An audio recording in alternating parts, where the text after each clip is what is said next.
रोहन मित्रा, अब यहाँ पर रोहन मित्रा, ये तो समझ में आ रहा है कि मुद्दों की लड़ाई होगी, एसआईआर बहुत अहम मुद्दा यहाँ दिख रहा है, महाजंगल राज बीजेपी एक बार फिर से लाने की कोशिश कर रही है, इसी मुद्दे को उठाने की कोशिश कर, टीएमसी को घेरने की कोशिश कर रहे हैं, लेकिन कांग्रेस का स्टैंड यहाँ नहीं समझ में आ रहा। अधीर रंजन चौधरी कह रहे हैं भाई जब तक ममता दीदी बीच में है मैं तो कुछ कर ही नहीं पाऊंगा। ये क्या कह रहे हैं वो? अभी से आपने पांव खींच लिए क्या इस चुनाव से? पूजा जी, आप एक बाइट को लेके इतना बड़ा मैंने समरी कर रहे हैं तो ये ठीक नहीं है। आपका तो सबसे बड़ा चेहरा अधीर रंजन चौधरी है भाई। नहीं, हम एक बार भी डिनाई नहीं किए, बट उन्होंने एक बार भी नहीं बोला कि उन्होंने इलेक्शन से हारी। तो आप देखिए ना, बहरमपुर में आपकी टीम कवर कर रहे हैं 2 दिन से, बहरमपुर पे उनके ऊपर कितने सारे अटैक क्यों हो रहे हैं।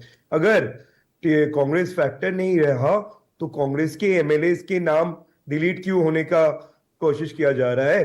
आप देखिए, हम लोग सुप्रीम कोर्ट में गए थे, हम लोग के, अब मैंने आपको पहले भी बोला था मैडम कि हम लोग के सबसे चुनौती उम्मीदवार लोगों को एसआईआर प्रोसेस से डिलीट करने का कोशिश किया गया है। अब देखिए फरक्का में जो तो शायद टीएमसी के भी हैं और शायद 10 कैंडिडेट्स हैं जिनके नाम अभी अटके हुए हैं, इफ आई एम राइट एहतेशामुल हक साहब। मेरे को एक बार बताने दीजिए, वो तो उनको तो मौका मिला है, मैं उनके बारे में, मैं देखिए वो तो सियासत में है, हम लोग तो सियासत में नहीं है, हम लोग तो गिनती में ही नहीं है। आप लोग जो जैसे बोल रहे हो, फिर भी हमारे जो कैंडिडेट्स हो रहे हैं उनको डिलीट करने का पूरा पूरा चांस लिया जा रहा है। आप फरक्का का देख लीजिए, जो हम लोग 2024 में लीड में है मैम। आप देख लीजिए रोतुआ, जहां पे भी 2024 अगर समीकरण देखेंगे असेंबली में, वो सीट में हम लोग आगे हैं।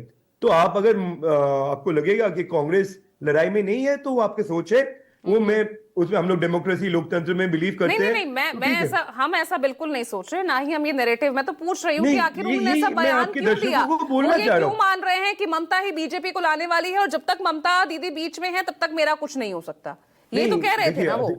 नहीं, अजीत जी का देखिए, वो अजीत जी देखिए, हम लोग बंगाली जो होते हैं ना, उनका हिंदी इतना क्लियर नहीं होता है। जो आप सवाल हम लोग को हिंदी में पूछते हो, तो आपके एनालिसिस और हमारे जो कहने का है वो सेम नहीं होता है। मैं बता देता हूँ अदिता ने क्या बोला है।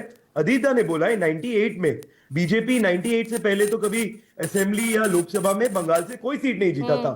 98 में ही बीजेपी का हाथ पकड़ के वो बीजेपी को कृष्णनगर और दमदम उत्तर सबसे पहले गिफ्ट की थी। आप देख लीजिए कितनी बार एनडीए के सरकार में थे। इस्तामुल हक साहब बोल रहे थे कि घुसपैठिया शब्द, ये घुसपैठिया शब्द ममता जी ने बीजेपी को दिया है। एनडीए का जब मंत्री थे तब वो लोकसभा में खड़ा होके उन्होंने ही बोला था कि बांग्लादेशी बंगाल में आ रहे हैं, बांग्लादेशी को वोटर लिस्ट में डाल रहे हो, इसको हटाना चाहिए। तो ये शब्द ममता दी ने बीजेपी को दिया है। तो मेरा पॉइंट में आ जाते हैं, देखिए ये तो समीकरण का राजनीति है, पोलराइजेशन का राजनीति है। मालदा में जो घटा, ईसीआई गलत था। जब मुर्शिदाबाद में वकाफ लेके ये सेम चीज हुआ था, जब वकाफ लेके लोगों को मार दिया गया था, तब तृणमूल का गवर्नमेंट था, तृणमूल का प्रशासन था, तृणमूल का होम मिनिस्टर था, तृणमूल का डीजी था।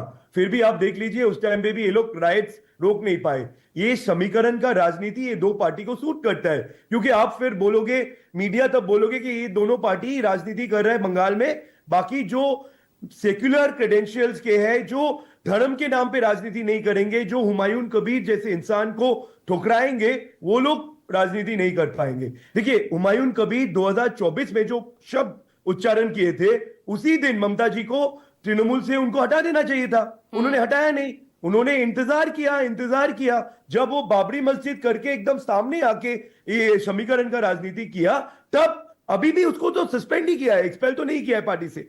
तो ये समीकरण का राजनीति ममता बनर्जी को सूट करता है। और बीजेपी, जो बीजेपी के प्रवक्ता बोल रहे थे, जो करप्ट है ना, जो करप्ट हो गए, नहीं किया, मतलब मैं नहीं समझ पा रही हूँ। अलग पार्टी वो अपनी बना चुके हैं और अब कहां अब तक वहीं अटके हुए हैं।